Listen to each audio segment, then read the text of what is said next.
from White House. I've been just going through this. All right. So I've been looking into this immigration benefits thing that Trump just announced. This is the latest from the White House. Okay. And I tell you, this is getting more complicated and than anyone's talking about, right? Like it's way more complicated. So here's what has actually happened. Trump's administration just dropped what they are calling the biggest policy change in 30 years.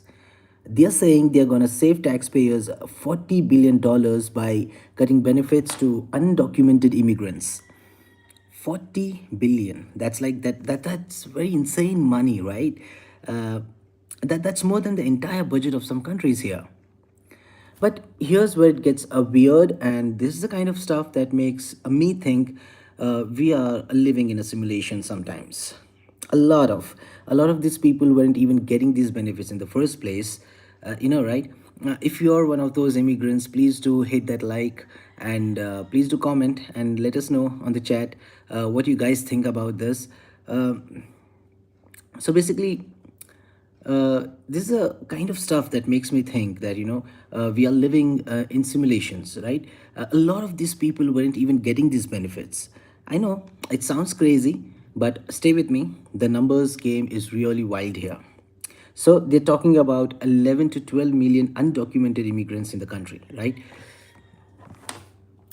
So if you guys have come here, please do like, share and subscribe to my channel, and we are going to discuss the new bombshell that has just been put up by the White House. Donald Trump has just announced some crazy stuff. Cool.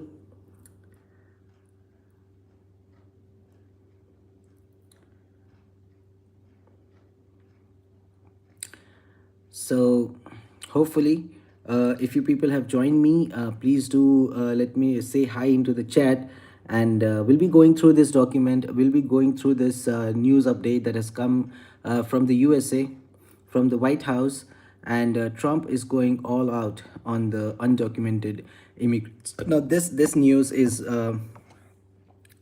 very important and crucial for the immigrants in USA.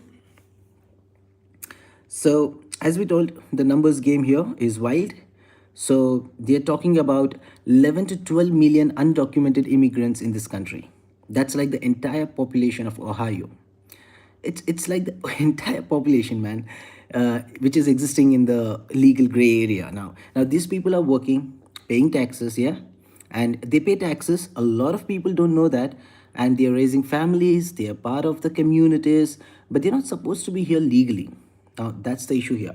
Now, the Center for Immigration Studies, and I tell you, now these guys, they do this for living, okay? They do this for their sustenance here in USA, okay? And now, what they say is that it costs about $3 billion per year for every million undocumented immigrants getting welfare. So if you do the math, something like 30 to 36 billion dollars for all of them. The House Homeland Security Committee throws out an even crazier number on this, $451 billion over time. That's a real money, guys. But here's where my head is really spinning. I'm reading this research on the White House, which is the latest one that has come out, and what it is saying is the undocumented immigrants were already mostly banned from getting federal benefits, like already for decades. So I'm sitting here thinking, wait, if they weren't getting the benefits, how are we saving $40 billion by not giving them the benefits they weren't getting in the first place? It's like saying that you're gonna save money by not buying a Ferrari. You're never gonna buy anyway. You know what I mean, right? So the programs they are cutting, all right. So let me break it down for you. They're actually cutting because this affects the real people here. So Head Start programs. Now that's early childhood education. Now these are the programs that help little kids get ready for the school. And look, I don't care what your politics is, helping kids learn. Trump lied. Okay. Hey Deloy. So this is getting interesting here. Now these programs actually do help the kids, right? And Now this kids helping kids learn is probably a good thing, right? We have to help the kids, but now cutting down on that is something really crazy that Trump is doing.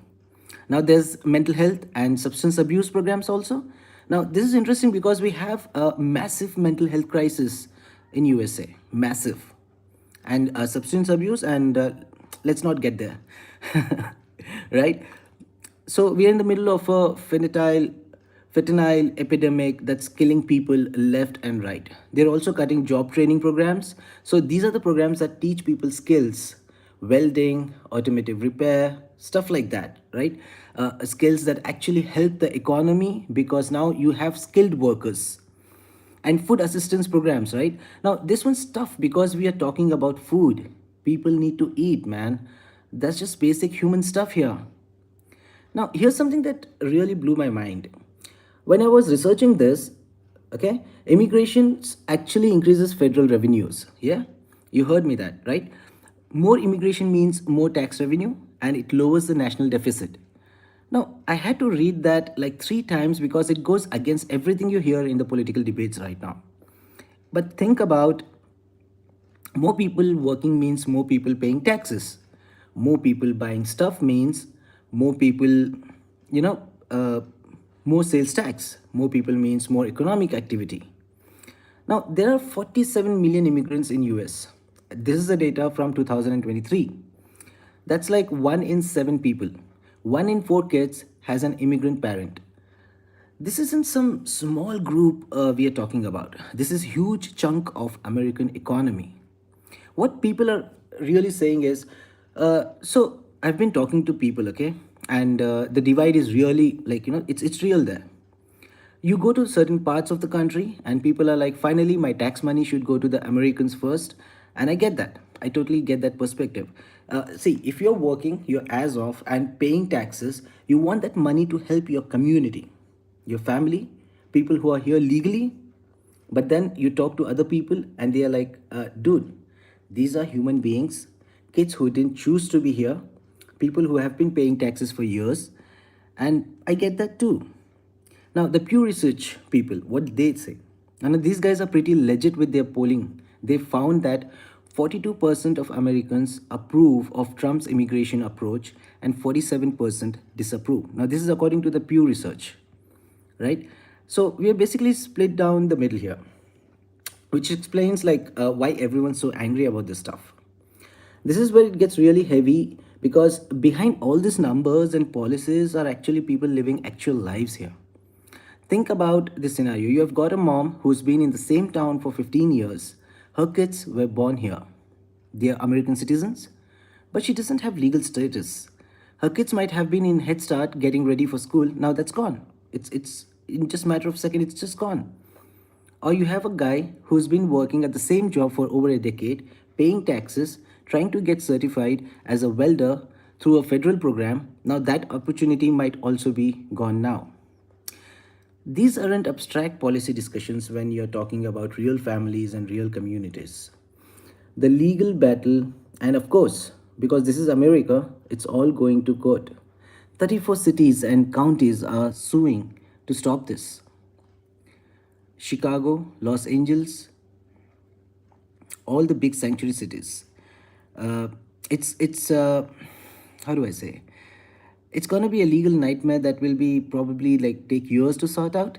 Meanwhile, people are just trying to live their lives while lawyers argue about what law actually says.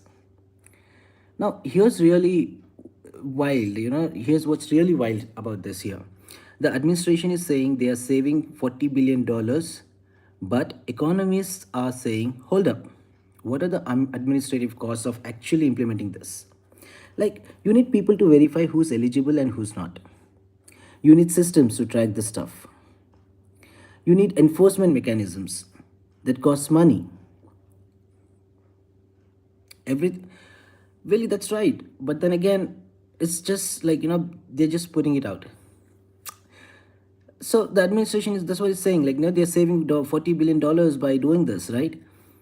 like there's administrative costs that is also there, where you have to, like, when you're implementing this, like, you need people to verify who's eligible and who's not. You need systems to track the stuff. You need enforcement mechanisms. Now that's cost a lot of money. It costs real money. And if you push people further underground, they might stop participating in the formal economy altogether. Now, somewhere it's not kind of like a win-win situation, but then again, uh, that means less tax revenue. So you might save money on benefits but lose money on the taxes, right? By cutting this welfares, definitely you kind of like save some money, but most of the benefits from the taxes you're losing on it. It's like that old saying, right? Sometimes the cure is worse than the disease. Now, this is what is going to take a turn like this. Look, I'm not here to tell you what to think about immigration, right? That's not my job. But what I find fascinating is how this one policy touches on so many deeper questions about what America is supposed to be. Are we a country that helps people regardless of their legal status? Are we a country that puts citizens first no matter what? Are we a country that makes decisions based on an economic efficiency? Are we a country that prioritizes humanitarian concerns? Now, these are the questions, right? Now, these have been dividing Americans since the beginning, and they're not going away anytime soon. This is going to be messy, a really messy stuff. The legal challenges will drag on for years. Some parts of the policy will get implemented, others will get blocked by the courts. Communities will adjust, adapt, find workarounds. Now, the $40 billion dollars saving number, I think it's going to be a lot less than that when you factor it in implementation costs and economic impacts and stuff and all that. But the real question is whether this actually makes America better or worse. Now, that's something we are not going to know for years. So, this whole thing is a perfect example of how complex modern America really is. You have got economic arguments, humanitarian concerns, legal challenges, political divisions, real human lives all mixed together in this incredibly complicated stew, right? The people supporting this policy aren't monsters. They genuinely believe it's better for the America. The people opposing it aren't unpatriotic. They genuinely believe it's harmful to the real people. And somewhere in the middle of all this political noise are millions of families just trying to make it through another day. That's the real story here. Not the $40 billion number or the political talking points, but the fact that we are still trying to figure out and what kind of country we want to be in. Anyway, that was my take on this whole immigration benefits thing. It's complicated, it's messy, and it's going to affect a lot of people. What do you think? Please do comment. Please do put it out on the chat. And this analysis covers the Trump's administration's immigration benefits policy through conversation that I've been having, right? Out of 50, 60 people who are watching me right now, it's only two people who have made a point in the chat section. So it would be really great if you can just put in hi in the chat, and it would really help me grow my channel, right? Really. So I was just going through this, I'll just read out the White House news that it has just been put up right now for the undocumented immigrants. Cool. I'll just read it out, whatever it is, straight away. So, today, at the direction of President Donald J. Trump, the administration is taking the biggest step in more than 30 years to protect taxpayer funded benefits for American citizens, not the illegal aliens. The move, which preserves roughly $40 billion in benefits for American citizens, overturns decades of bureaucratic defiance and builds on President Trump's executive order directing an end to the subsidization of open borders. So, under President Trump, hardworking Americans will no longer be forced to front the cost of benefits for illegals. The Department of Health and Human Services is restricting illegal aliens from 13 additional public programs, including Head Start, health workforce scholarships and loans, mental health and substance abuse support, family planning, and more. The Department of Education is ending free tuition for illegal aliens at post secondary career and technical education programs. The Department of Agriculture is restricting illegal aliens from federally funded food assistance programs. The Department of Labor is barring illegal aliens from accessing federal workforce development resources and grants. The Department of Justice is closing long standing loopholes that have allowed illegal aliens to access taxpayer funded benefits. So, this is what it is. Department of Health and Human Services, Department of Education, Department of Agriculture, Department of Labor, Department of Justice. So, just tell me out of these five these five where do you find common man out of this? Apart from these places, where do you find the common man, whether it's immigrant or whether it's uh, the real American person who is there? And health and human services, education, agriculture, labor, justice, I don't know.